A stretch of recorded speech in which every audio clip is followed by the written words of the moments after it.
There are some weapons that are touted to be the best in their class. The Akstiletto Prime is one such weapon. Hey guys, hello and welcome back. As always, my name is Leyzar, and today we're gonna be diving deeper into the potential of the Akstiletto Prime. I have a couple of builds laid out for you guys, something cheap and affordable, something anybody can get into, but with the mastery lockout of only 10, I will be keeping my new player-friendly approach, simply because I want anybody watching this video to understand how the weapon functions and how it should be built. So if you're a veteran of the game, please bear with me.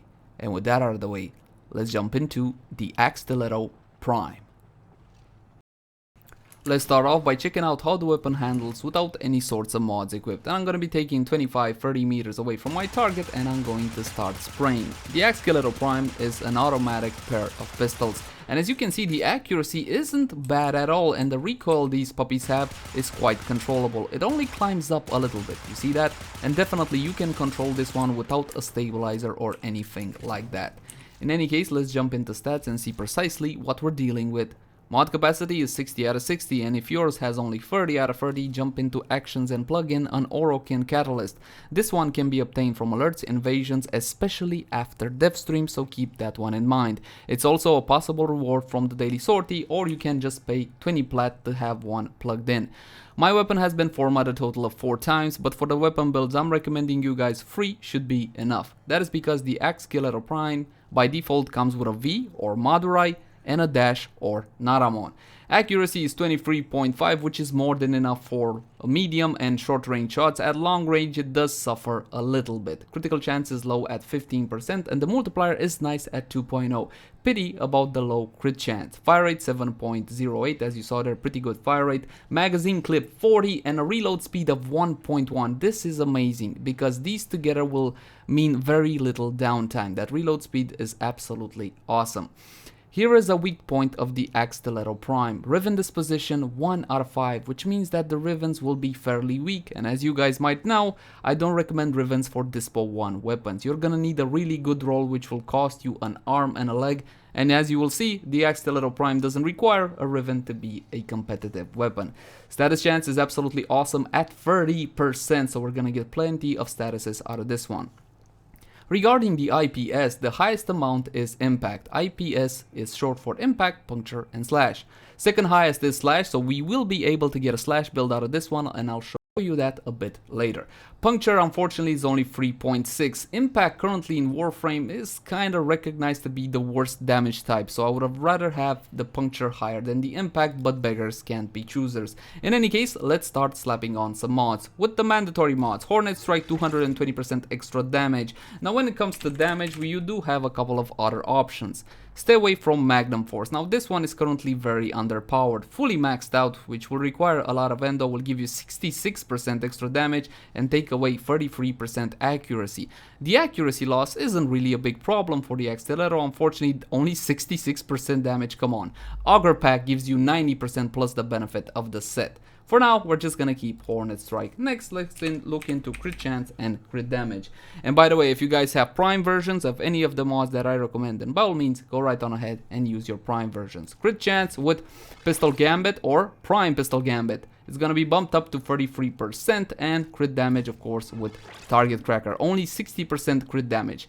It would be a bigger damage increase if you guys get Prime Target Cracker over Prime Pistol Gambit, if it comes down to an option between the two, if you don't have the necessary plat to get both of them. In any case, we got our crit chance, we got our crit damage. Something that is absolutely mandatory on mostly any weapon build is multi-shot. 120% multi-shot through barrel diffusion, and we're also going to be adding lethal torrent, 60% fire rate and 60% multi-shot. Now in most cases the fire rate can be a benefit or not. In the case of the Akstiletto, absolutely. The extra fire rate lowers our kill time, we got plenty of magazine size, and more importantly the reload speed is quite nice as well, so definitely lethal torrent will be mandatory.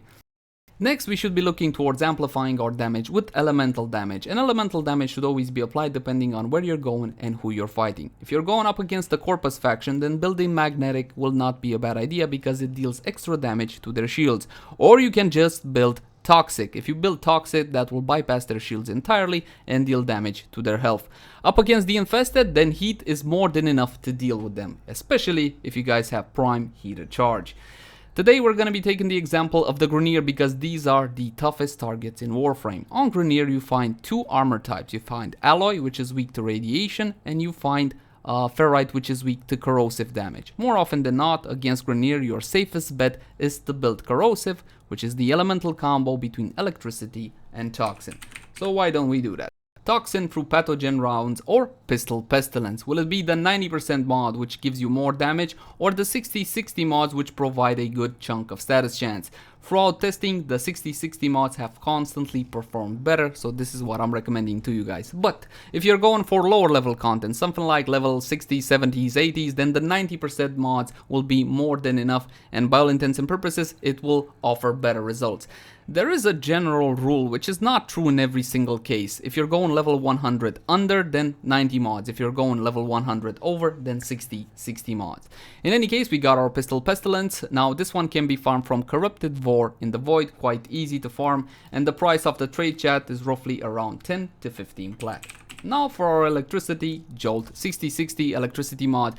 Now this one unfortunately is a bit more expensive. It can only be obtained from Battleketeer, the Void Trader, which is why the price for this one when it comes to trading is a bit higher. Currently on PC, I think it's going around 50 plat, but by all means check Warframe market before attempting to purchase or sell. In any case, now we got a really good status chance of 95%. Just keep in mind that this status chance is not necessarily true status chance. This is status chance with multi-shot. So it's a shot status chance. If I take off the multi-shot, you'll see that my true status chance is 66%. Still sky high. And let's put back our multi-shot. As for our final slot, well, this is what I like to call an option slot. If you guys have a particular way of playing, simply because you enjoy it that way, you want more reload speed, more mag clip, more, I don't know, better recoil, so you want to put on stabilizer, then definitely that is up to you. You know what, even punch through would be a pretty good idea, definitely, especially if you're going lower level content. But if you want the absolute maximum damage you can do, then I recommend you further augment your elemental combination. In our case, it's corrosive, so convulsion or pathogen rounds will further increase the corrosive to 676. Now what I'm after is to get as many corrosive procs as I can. Keep in mind, like I said before, IPS has a 4 times of applying status, so don't think of Slash as 96, you can think of Slash as 380, which is why without convulsion here, they would roughly be around the same point. Impact, however, still has the highest status chance in this case, and that's a bit of a bummer, but this is our first build and this is what we're gonna be testing initially. A quick check to make sure I'm not cheating. No cheating, no cheating. Good. We're gonna be spawning in Corrupted Heavy Gunner level 120. Corrupted units have more health and armor than regular units, and we're simply going to go for headshots, and you're gonna see a lot of status effects being applied to the target, a lot of impact, and of course a lot of corrosive. And the Akstiletto Prime is capable of taking out one of these high level targets in a single clip with no problem at all. That mixed in together with the really lightning quick reload, can you ask for more than this? Honestly, this is only MR10. Now you might say MR10 is high, but it's really not that high. There are weapons that require MR15, such as the Akstiletto Prime, for example. This is truly glorious, and I highly recommend this weapon to pretty much everybody. They're easy to control, nice and quick, tons of damage, tons of status effects, and from my point of view, this is one ideal secondary weapon. Now that's not your only option of building the Akstiletto Primes, definitely not. There is another build, it's a slash build, not as effective, but I feel like I should showcase it to you guys. Now we're gonna get rid of Jolt and Convulsion. We're gonna be slapping on Maim. Now Maim gives you 120% slash, which will mean that our slash value now is the highest, mixed in together with the 4 chance IPS proc of the status chance. That means we're gonna be proccing a lot of slash, and when building a weapon for slash, it's a well-known fact that building viral is a good idea. Viral will reduce the target's maximum health by 50%, so in a way your slashes will be dealing double damage. Now the 60 mods or the 90 mods, well, normally you would use the 90 mods, however we are making use of the weapon's innate slash value with a high status chance, meaning that the 60-60 mods will work better, not necessarily to get more viral procs on the target, but to get more slash, and now slash has the highest chance of proccing. So we got Pistol Pestilence with Frostbite because cold mixed together with Toxin makes viral, and we also have Maim to make sure we get as many slash procs as we can, and we're gonna be spawning in the same targets to see what a slash build can do. Now I'll be honest with you guys, it's not as good as a full-blown elemental build, and you can try different versions of the slash build if you so desire. This has proved the best in testing, at least the most consistent. As you can see, not that many slashes, not as many as I would have liked, and the value of the slashes isn't that great either. Viral, of course, is not a problem, constantly being applied to the target. But in this case, you will see that everything will slip off the target before being even close to killing it. Now, of course, you can further amplify this if you have Prime mods with the Prime Pistol Gambit and Prime Target Cracker, but it's still not worth it. You can try to augment this in several different ways. The Elemental build will still be the way to go. Now let's bump it up a bit further and talk a bit about Rivens. I don't recommend Rivens for Dispo 1 weapons simply because it's very difficult to get a worthwhile Riven. For example, this one, it has critical damage, and maximum ammo as a plus. Ideally that would have been a negative. The highest amount of damage I saw on an Akstiletto Riven was about 130, and that was a double positive, one negative Riven, which is not even close to Hornet Strike. If you guys love the Akstiletto Prime and want to max it out, then by all means chase down those ideal Rivens.